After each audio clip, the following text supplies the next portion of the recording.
And we are not doing anything weird here at NSL Live Yeah. Talk. We keep it decent, Joey. Don't worry. Joey Marshall, the camera is running. Thank you so much. It's Friday, so it's like 2 days after the jumping jack jumped out of the box. Um, thank you. Okay. Okay. I like that expression. I think it's going to catch on.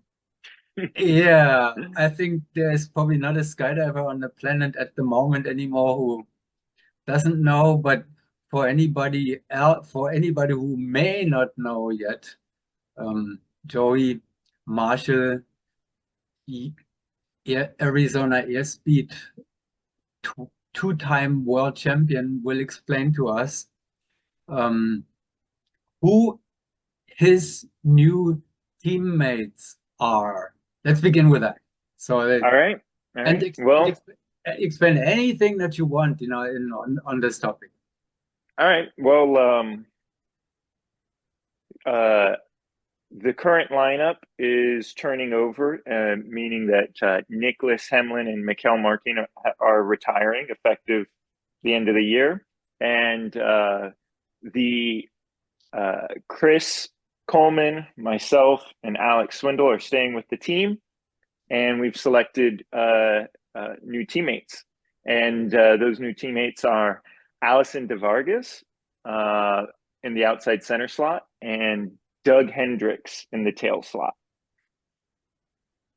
And it's pretty Thank exciting news.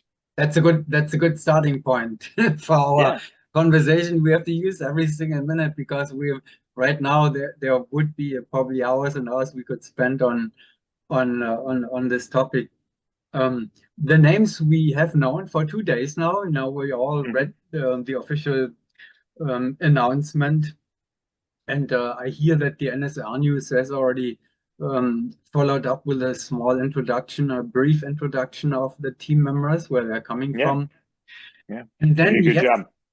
thank you. And then yesterday, I read another article there, which was related to the method of selection, or not the method of selection, but I think it was on the same news platform where I read that. Um, it was how Airspeed has been selecting new team members in the past. Mm-hmm. And I found that very interesting, um, as it comes in all kind of different ways. Yeah. There were the times when, for instance, Nicholas and Mikhail were picking like a two-pack um, from a team that is called the Second Ranch, Second Generation. Yeah. Yeah. And then there were other situations where one returning member only selected, the whole rest of the team for the next Mm-hmm. time period, and so forth and so forth. So this is a pretty rare part of the airspeed history where two returning team members, like Mm-hmm. are now picking two randomly, totally kind of independent individuals, um, Mm-hmm. and to begin the new time period. However, did you ever give this some thought, or did it just happen the way it happened? Oh no, we definitely gave it a lot of thought. We gave it a lot of thought. Chris and I did, and it was actually a very difficult process. Um, I think the hardest process was just getting Chris and I aligned um, on. Uh, I think Chris and I understood very clearly what was important, but it was. I mean, you have to be very tightly aligned to make a decision like this, and for both parties to feel comfortable with it. And I think for us, it was more like figuring out. Um, Aligning on which of the important things are most important and things like that. So when you say that this is an unusual recruitment method or however you phrased it in your article, I think that you would I think that's a little bit the wrong way of looking at it, because it's not like every time you recruit somebody, every time there's been a recruitment cycle for Airspeed, it's kind of been a different method. And I've spent a lot of time thinking about this over the past 4 or 5 years, about what is the most effective way to recruit the future. And what I realize is that you can't really put too much judgment on any one method, right? Like there's a lot of people in the mid 2000 or the 20 teens, I should say, the 20 teens. You're right. The recruitment kind of came from one place on the team, right? And that created a whole bunch of drama and stuff. But uh, and at the time, I was like, well, that's not an effective. When Chris and I joined the team, I over-indexed on how we were recruited, and I was like, well, that's the old way of recruiting, and I wouldn't do that, in the future or whatever. And then as time passed, what I realized is that you really can't judge one recruitment method over another. It's really just about finding the right people, and that's kind of full stop, period. Where they come from, how you get to them, all of these things are are the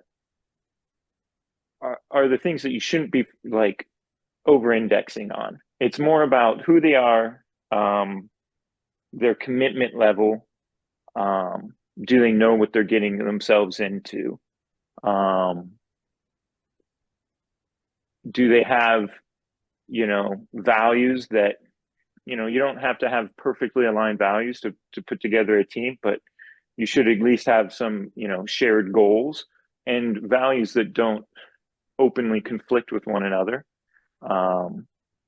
Talent is always nice, but it's, I would say you just have to believe in the team and the people you're bringing in ultimately. And that's kind of a loaded concept. Like, do I believe in these people that I'm bringing in? And it means something different for me as what it means for Chris. And we just had to become aligned on that. And that's where we became aligned on this decision. And I know from your perspective, a guy that looks at data and past teams and stuff, it seems like a unusual decision maybe, but from Chris and I's experience, it's actually quite a natural decision. Like I've been working with Allison, for example. Let's just start with Allison. I've been working with Allison for many years. I knew him through Nick, of course. Nick was considering him. Nick has considered Allison for Airspeed in every single recruitment cycle since Ari. Maybe I think about around the 2017. He was considering him along with he was considering him in 2019 when Chris and I were selected, and we considered him for this one and selected him. So it's obvious that he's always, like I said in the announcement, he's clearly like the hardest working person in Brazil. The commitment level was obvious because he's moving his whole family out here. He is all in on this dream of his. He knows what he's getting into because he grew up on a drop zone. His parents worked a drop zone, and he's very excited to move out to the United States. And I've flown with him, and when we were going through the selection process, I was really sold on moving to the outside center slot. And Allison was like the only person that we tried out that I was like, okay, this person could replace Nick. You know what I mean? Because I can do the outside center slot, but the truth is that I would have to kind of redefine the slot in a sense to make it work with my strengths. But something about the way Allison flies random work in the center, it just reminds, and he's been coached a lot by Nick, but it just reminds me of him, And so I really appreciated that about him. And I guess from a talent standpoint, when I saw him fly random work as outside center, I was like, oh, I believe in this guy, And also with the values, he's a we've very much prioritized people that are heads up under pressure, and nobody is inherently heads up under pressure without experience, but you start to understand the sports psychology of it.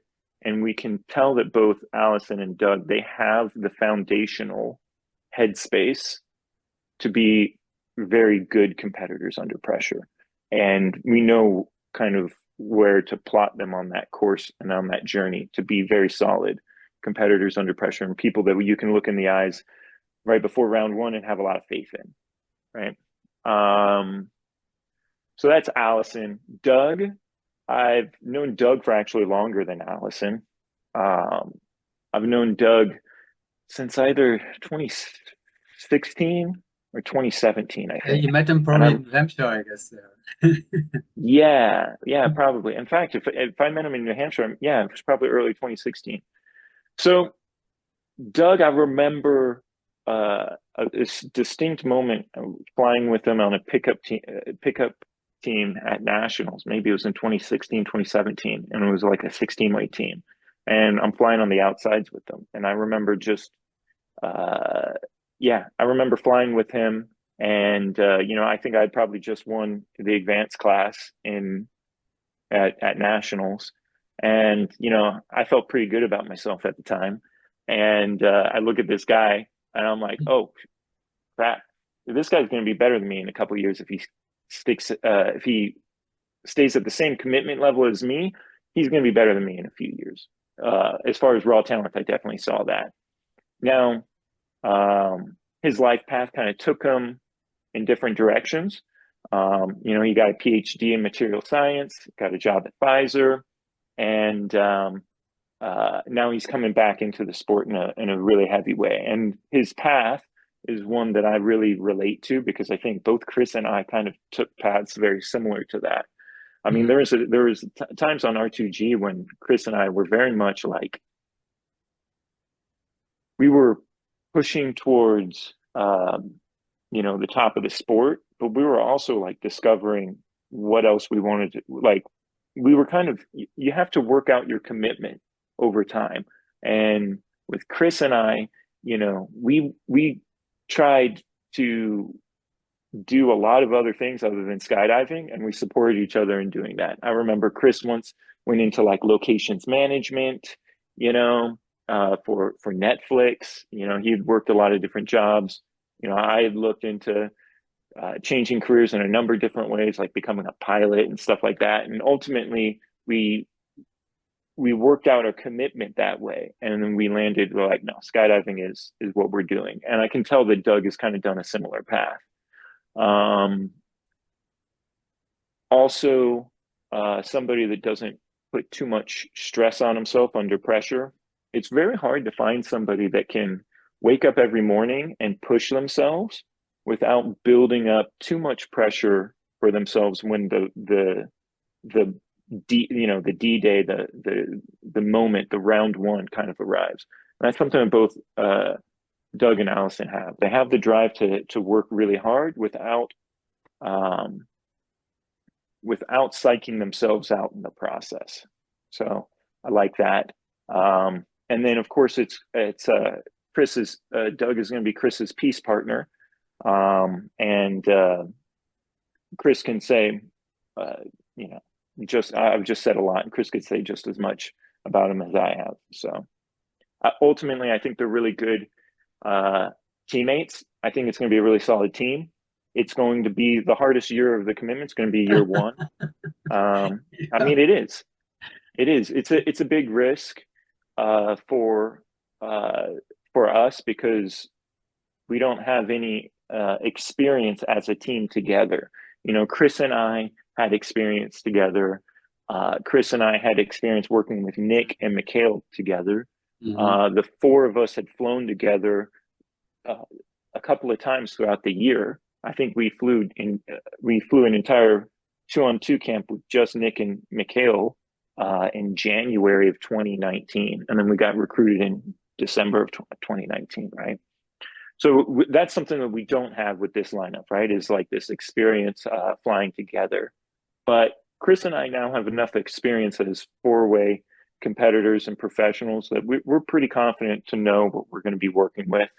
Um, and I think it's going to work out great. But the truth is that the hardest part of any new lineup is always the first year. And the fact that we have a lot of strong challenges in our first year, I think uh, is good for us because when I reflect on the last 5 years with the current lineup of Airspeed, I think we won in the first 2 years. The last You three came out of you years, came out of the into the race out of the what do you say the horses out. You came like a rocket out of this, from nowhere yeah, in the yeah, first. and I wouldn't. I mean, maybe we'll do that again. Maybe not. It doesn't really matter. What does matter is that we win nationals at the end of the year. That's what really matters. And That's as honest as can be. no, I mean, Oh, Joey, something just froze there. Hang it's on. like it matters for. Sorry, No, are you're you back. good? You're back. It was frozen for a few Yeah, seconds, so it's okay. yeah. I don't want to make it sound like it's like over-indexing on nationals this year. Like it matters. It matters because we want to represent the U.S. at the 2026 World Meet. That's why it matters. But as for producing an amazing team that has a huge impact on the sport and and can do something special, it doesn't matter as much. That's why I'm saying like you want to work hard towards a goal without psyching yourself out along the way. You know, so yes, we have a lot of challenges for us in the first year, but the truth is it doesn't, like I was saying, it doesn't matter any lineup. You win or lose in the first kind of 2 years, and for Chris and I's experience and Nick and Mikhail's experience, we started the With first two me. years, we had worked so ridiculously hard and we felt like we were just running in the sand the whole time. And then there was this distinct moment where you kind of cross the precipice, you cross this threshold to where now rather than running uphill, you start running downhill, you know?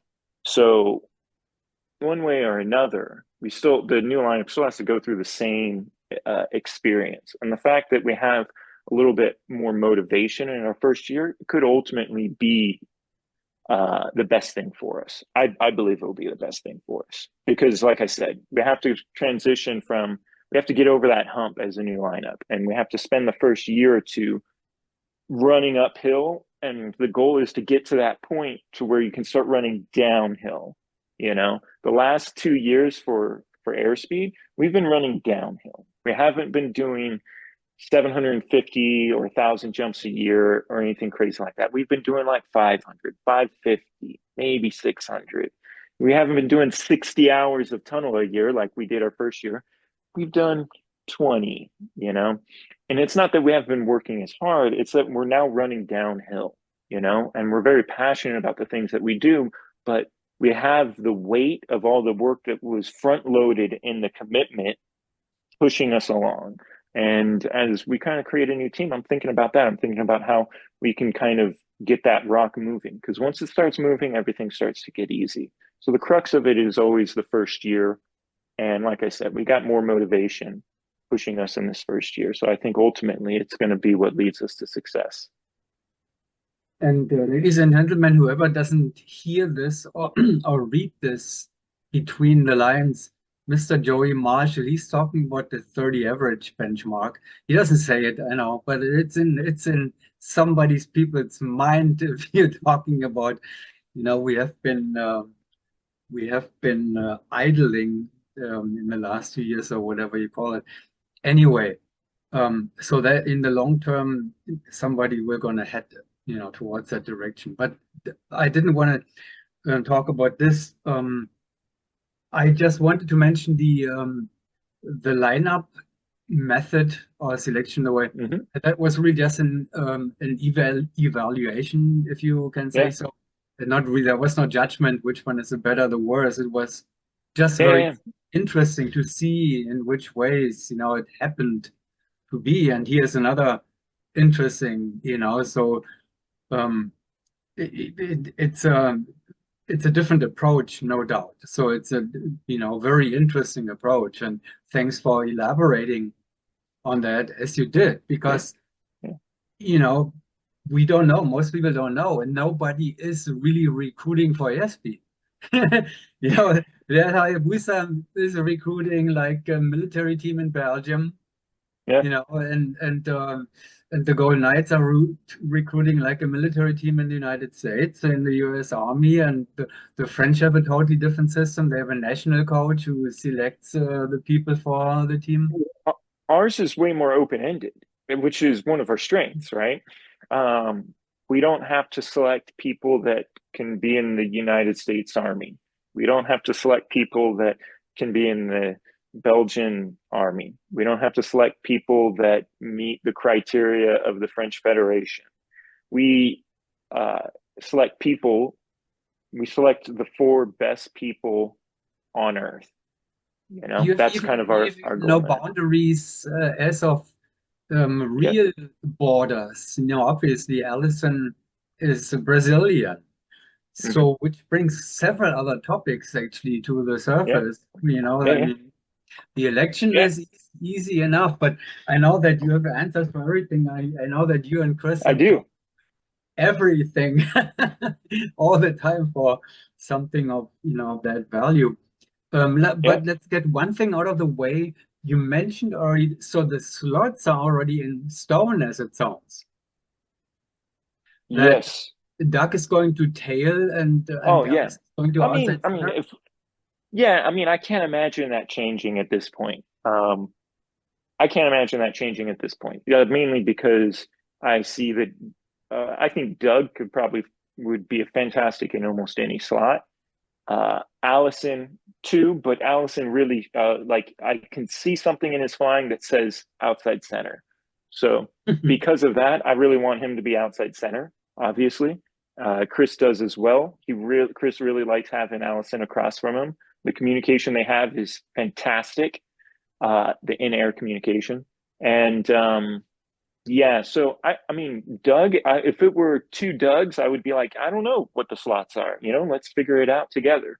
But because it's Doug Allison and Allison is very clearly an outside center, I think the slots are pretty nailed in. But I thought Duck has a outside center history too, actually, in the slots He years. has he has point and yeah, he has a lot of front piece experience. He's been doing a little bit more tail recently, but he does have a lot of front piece experience. And that's what I'm saying is like Doug could really uh, when I watch his flying, I see somebody that's very flexible. I see somebody that could fly a lot of different slots really effectively. So I wouldn't put the same. I mean, they're two different people, right? Where I can see that like Allison is uh, really shows that he's going to shine as outside center. I think Doug could do any slot probably. I mean, we'd Yeah, have to do a lot more flying with Doug to figure out uh, what his ideal slot would be.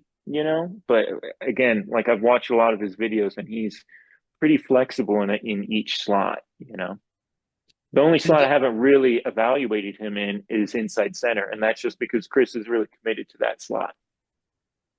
the year by year, the continuity plans, and especially the airspeed continuity plan, has become a little bit more comprehensive or flexible anyway. So Mm-hmm. when we're talking about the slots now, it's almost just you defined as exit slots, more or less, even though the exit slots are changing too once in a while. So Yeah, well, the there's almost continuity is something you build up over time. So the new lineup is not going to have the same continuity as this lineup has, right? And just to kind of go through how a training plan sort of works explain. with So let me content. interrupt Joey for a second. Sorry. Yeah, Explain that please to the audience, because yeah.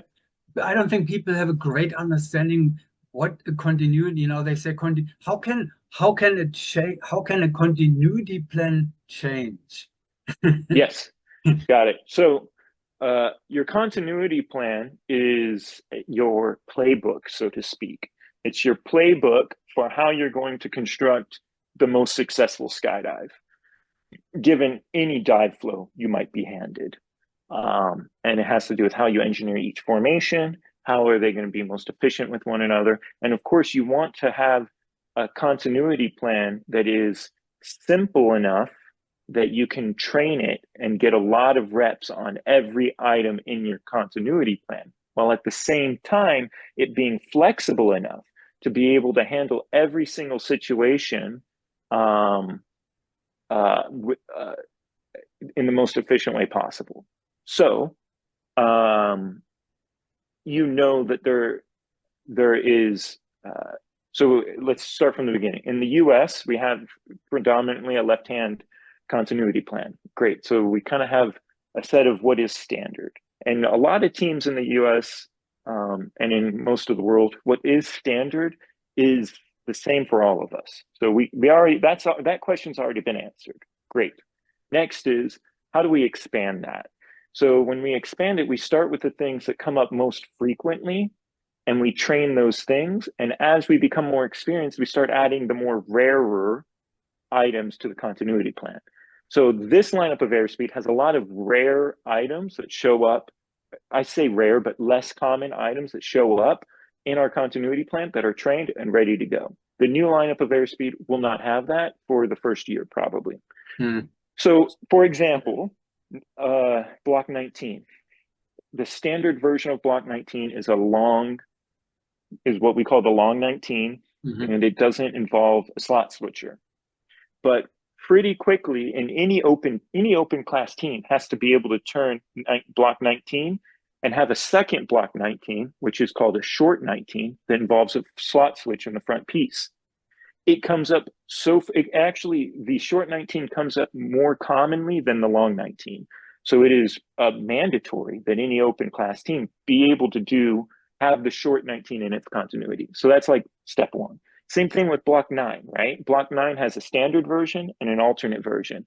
And any team, even an intermediate team, needs to be able to do multiple versions of Block 9 because it comes up common. In fact, the standard 9 is almost less common than the alternate, So same as Block 19, right? Yeah. So then you start to have rarer things. An example of a rarer thing. 4 is very similar to that too, in fact, right? Yes. So now we're getting into after I would say Block 20. Hold on. Yeah. That's a great question. Which comes first? Short 4 or a cogging 20? Let me you see, that's how it goes. Yeah, let me interrupt you again. Sorry, but let's save this. We should have a technical session someday. When we talk about this kind of stuff, because this can really take hours now. And we have less than 7 minutes left here. Why? Because you don't pay for your Zoom? Well, again, I'm asking the audience, if we can have longer conversations, but it costs money. Right. But nobody is helping with that. Become a member, become a patron of the NSL news, folks, and then we can do all kind of things on top of that. But I want to go quickly the last minutes that we have. Yeah. There is another very very important question. There are also international events coming up, and we know that Allison, he is Brazilian. He did not compete at Crystal Coast now for a good reason, but he did compete at in China. Indoor in China. That was the Indoor World Cup, which means like he is not eligible for the World Championship, right? The Indoor World, which would be Arizona Airspeed, but you cannot use them there. Yep. So what are you doing? Again, so we recruited for the 2026 World Meet, and he is going to be eligible for that. And there are essentially, we thought a lot about this, and we were floating the idea of having him just be an alternate for the first year pretty seriously. But then ultimately, as I thought more and more about it, I'm like, we're talking about 3 meets, right?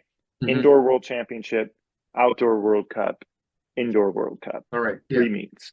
There are a lot more than 3 meets in 2 years. So at the end of the day, if we go through this 2-year cycle and we win the 2026 World Meet, nobody will care about That's what true. happened about those 3 meets. Yeah. So you will Now, be now eligible. You if will we be go to eligible the at the Shamrock Showdown, which is the most important event of that's all of that. those anyway. I mean, yeah, we've already told everybody, all the Europeans that were coming to the Win Games in January. Hmm. That's really important to us.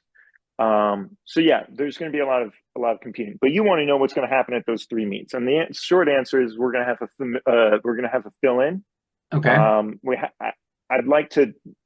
We haven't technically made that arrangement official yet, so I can't quite say it right now. But Hmm. hopefully, it will be a familiar face. But yeah, we're hoping to have fill-ins for uh, most, if not all, of those meets.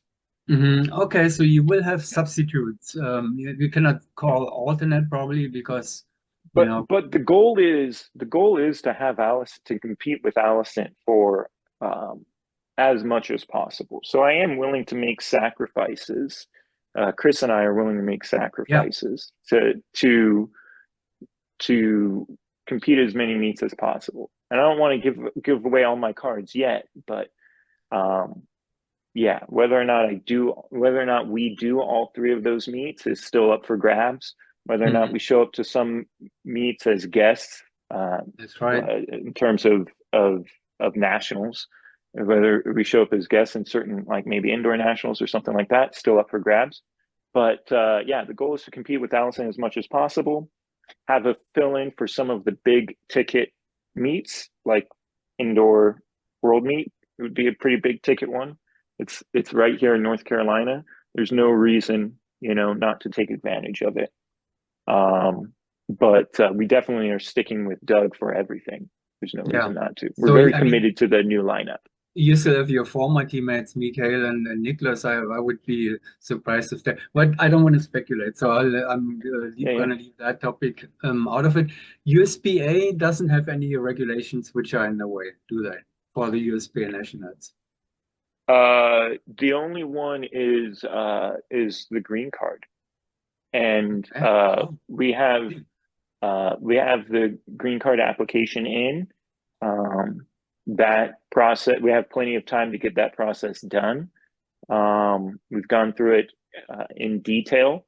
So yeah, there's always risks in timeline when it comes to immigration applications. There's always risk when it comes to yeah. timeline. But we've set ourselves up as best as possible. So I don't foresee any issues there.